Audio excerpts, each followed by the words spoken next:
بسم الله الرحمن الرحيم لا حول ولا قوة إلا بالله العلي العظيم الحمد لله رب العالمين وصلى الله على سيدنا محمد وآله الطيبين الطاهرين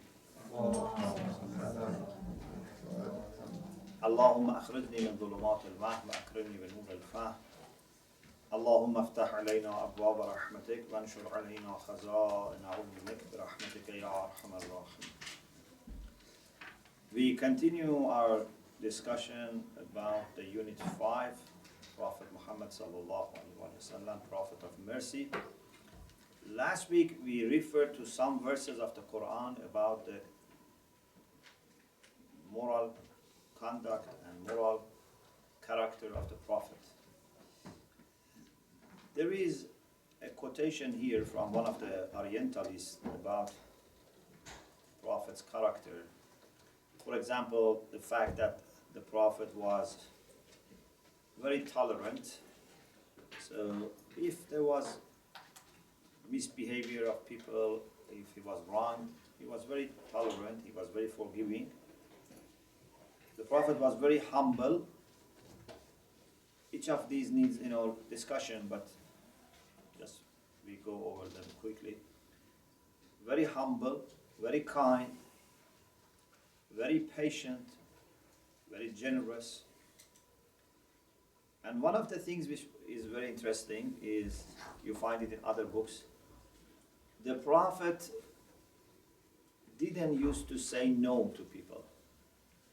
So whenever someone asked him for something, either he was accepting, or if it was something which was not reasonable or something that he could not do it, he was just keeping silent.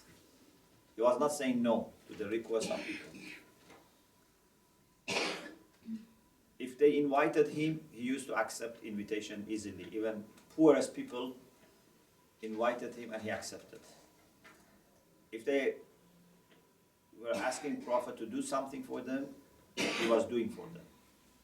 If it was really impossible, still he was not saying no. He was just keeping silent. And that was the sign that he cannot do it. So this is a very great character that we need to achieve as much as possible to help people. And if we really cannot help people, don't think that they are asking you something which is not reasonable. Say, why you ask me this? You know that I am busy. You know that I cannot do this. Why you demand too much? No.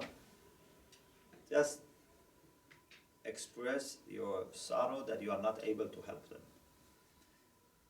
We have something also about Prophet Ibrahim alayhi salam, that one of the reasons why he became Khalilullah was that he never asked people for help,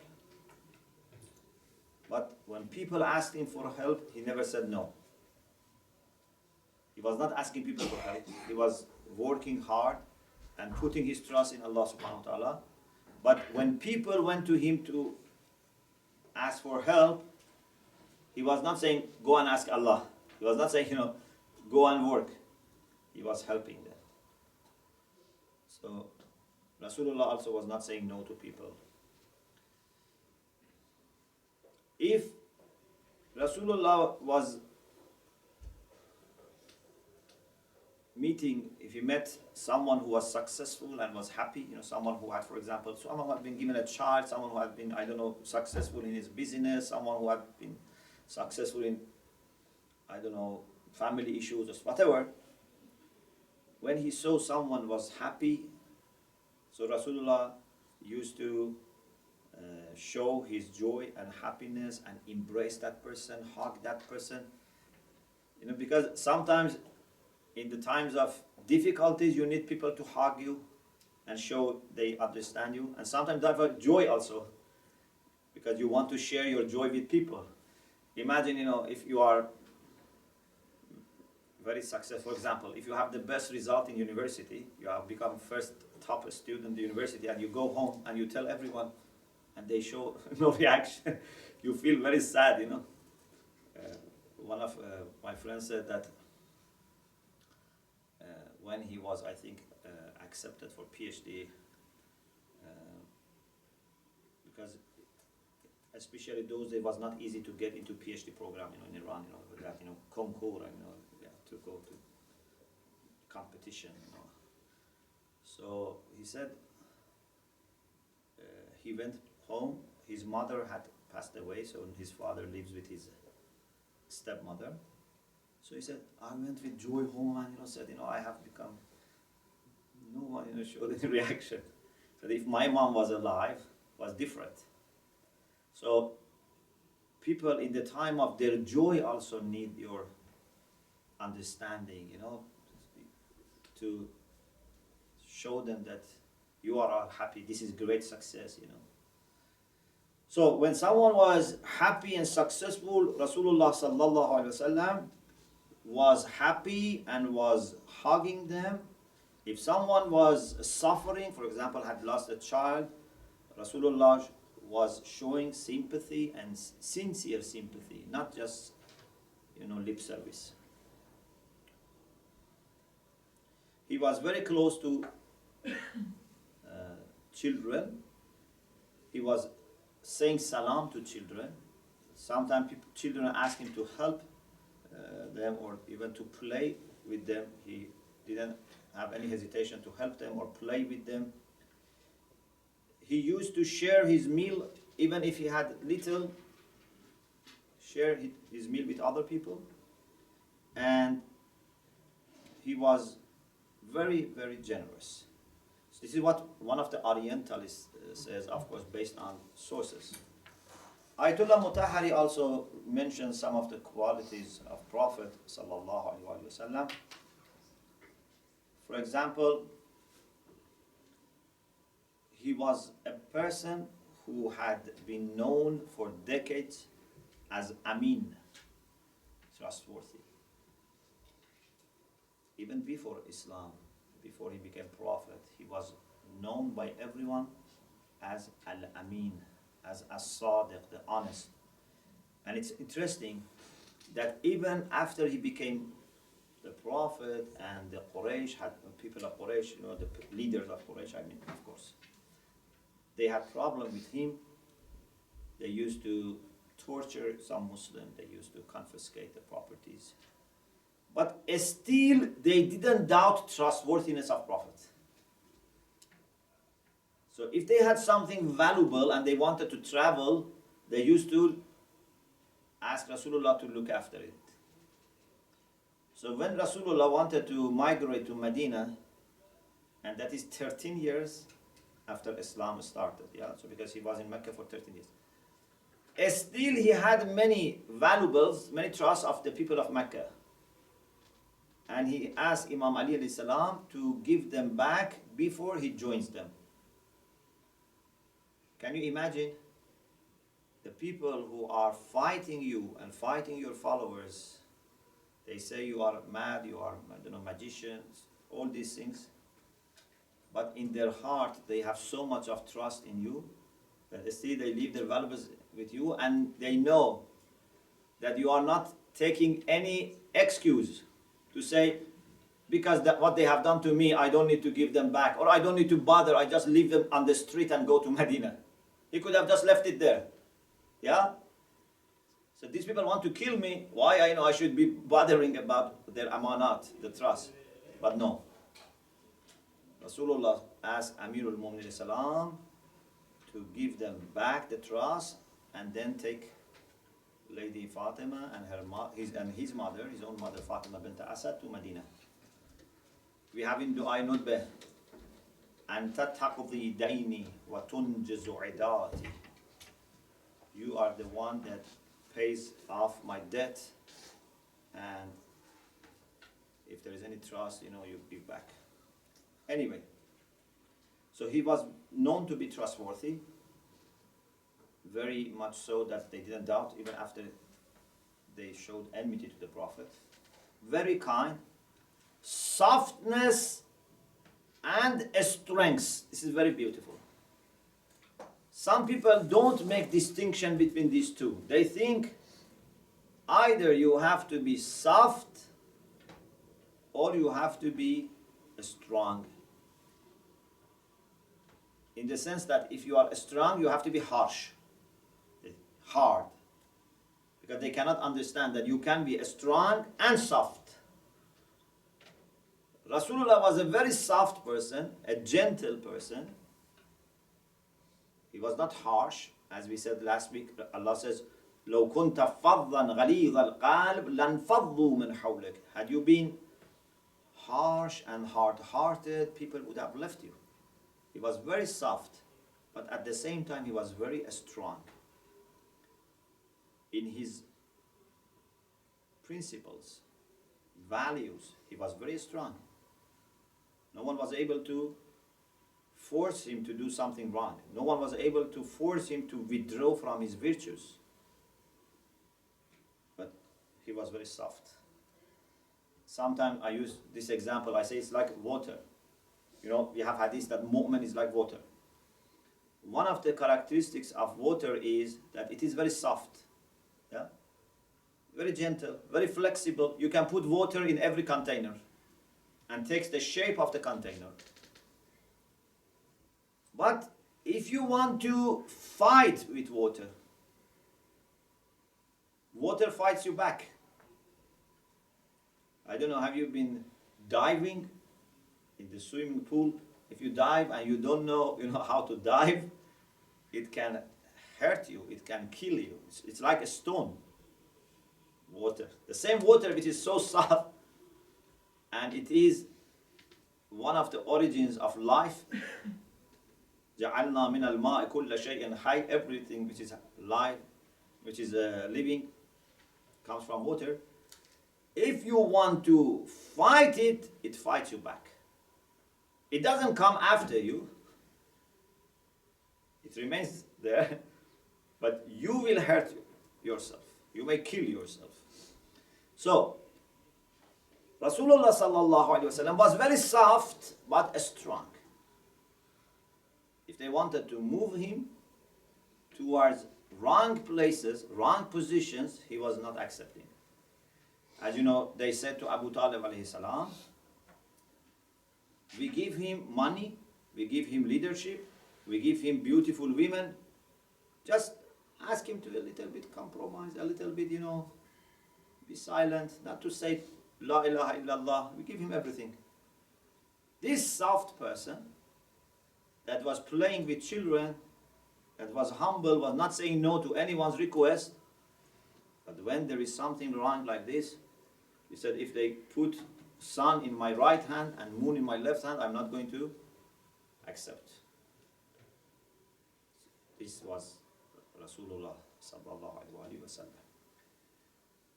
Amir al-Mu'minin salam says to his son, Muhammad ibn Hanafiyyah, Tazul al-jibal wa la tazul. You have to be so strong that even if the pressure, the force moves mountains, you don't move. So you can be strong, but at the same time, soft. You can be very strong like mountain, but no harsh word comes to you. No reactionary, word or behavior comes from you. This is very important. We have to learn these things, about moral character of Rasulullah. He was very committed to family life. Rasulullah was not a man who prefers single life, so even because there are people who marry but remain single in their mind, unfortunately. Still, they plan everything on their own. And only they disclose the minimum to their wife or their husband. As much as possible, they try to leave everything in their own hand and keep their options open. Just there are some requirements that they have to accept. Like living under one roof. They have to accept this. But as much as possible, they try to be single. They try to be free. But this freedom is something that is harmful to the unity that we want in family. You have to be committed to family life, you have to understand that your good comes when the family is in a good condition. Anyone who wants to marry, I have a test for you. I have few tests for them, but one test is this. Have you reached the point that if you see your husband eats and you don't eat because you have, for example, only little food? So if someone wants to become wife, if there is little food, if your husband eats and you don't have food, are you happy? Or if your wife eats and you don't eat, are you happy? Then you can get married. But if you want to keep it for yourself and hide it from your spouse and eat it, or you want to just make it half, no. Marriage needs sacrifice. Actually, if you understand it, then you see this not sacrifice. When a mother offers her own food to her child, doesn't take it as a sacrifice. Yeah? Once I was speaking with one of our Christian friends, very good sister, I know her for many years. So in Canada, we were talking about charity. I said, believers, when they help each other, they shouldn't think they are doing charity. This is wrong. If there is a mu'min, there's a mu'mina, even any human being, if your brother or sister in faith or in humanity, but let's say for the first stage, in faith, if your mu'min brother or sister is in need of help, if you give him and you think you are doing charity, this is a problem. If you think you are doing infaq and sadaqah and you expect from Allah to reward you for this, it's a problem. It means you are selfish, you are greedy. You should do it out of love. If someone says, every month I pay this much sadaqah, we say, how? He says, because I'm feeding my children. Is it sadaqah? Your children are part of you. You shouldn't feel you are doing any good thing because just you are spending on your family. For a mu'min, the whole community is his family. So if I'm helping my community, if I'm giving money to community, to people, this is not sadaqah. So I was talking about this. Then she said, but I feel that when I'm helping my children, it's like charity. So I was a little bit surprised. Then she said that when my father gives me loan, she charges me. So I have to pay interest to my father. Of course, not everyone is like this, and they're very nice people and very nice family. It's a good way of maybe sorting out things between themselves. I don't want to say anything like a negative. It's beautiful. But I think it can be more beautiful if we go beyond this stage and don't look at what we do with our family as charity and actually extend it to other people. So, husband and wife, parents and children, brothers and sisters should have this understanding between them that the other party's joy is the main source of joy for me. If you have a little sister who wants to, for example, go to gathering, party, and you help her go and enjoy, must be better for you than saying, you remain home and I go. If you are a good sister, you try to make your sister and brother happier, and then you feel full sense of satisfaction. Otherwise, you say, why I should stay for them? I should go. So, this type of mentality is family mentality, and it will create deep sense of unity in family. There would be competition, but not competition for gaining, competition for giving, competition for putting in. In the morning, everyone tries to be the first person who goes to make the breakfast for the rest of people. Mother wants to go first, father wants to go first, children want to go. So there is a competition in this way. Not that everyone wants to go when everything is ready. And as soon as they eat, they disappear so that it's cleaned by the last one.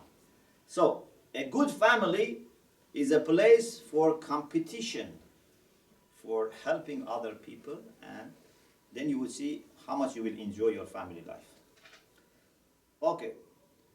Rasulullah sallallahu alaihi wasallam had very simple life. In Medina, he could have asked people to build a palace for him. Yes, in Mecca they had difficult time. Although even in Mecca, Rasulullah had money because Lady Khadija was rich. They could use her money to have a very good life. But then it was Sheb Abi Talib, she passed away. Maybe you say it was difficult, but certainly in Medina he was able to ask people to make a big house for him, have servants, have a special food, a special dress. But he didn't want anything special for him. He wanted to have very, very simple life. And he used to say, Al-Faqru Fakhri.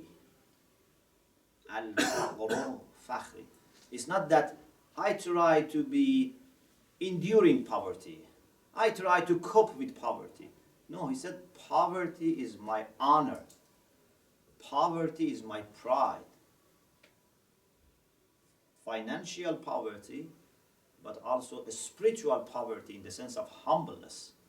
And these two are very much connected.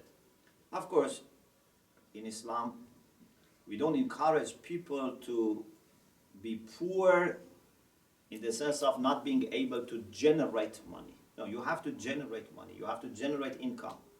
But if you choose simple life, that's good. You can make tens of thousands of pounds per month, but this doesn't mean that your lifestyle has to become luxurious lifestyle. You can choose to have very simple life. I know people, alhamdulillah, in our community, that they are very, very rich, but when you go to their home, you see their life is very simple. It's like other people. As if, they are just working in an office, and being paid some basic, salary. But they are, mashallah, very rich. This is good. It's not that they are miserly, they don't want to spend. No, they don't want to lose simple lifestyle. This is very good. So Rasulullah had very simple lifestyle. You could not say, okay, we find Rasulullah by looking at his dress. Must be the most expensive dress. No. We will find Rasulullah by looking at his, camel. Must be the most luxurious camel. No. We look, who has security and, bodyguards? No. On what he is sitting. Everyone sitting on the floor, on the ground, and he's sitting on a, for example, throne. No. He was sitting like everyone. And he was actually sitting even in circle.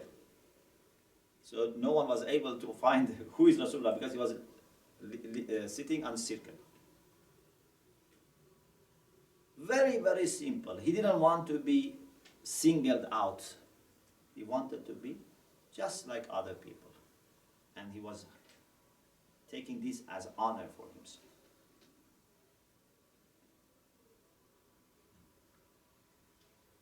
He was very helpful, as I said, available always to help. Very brave.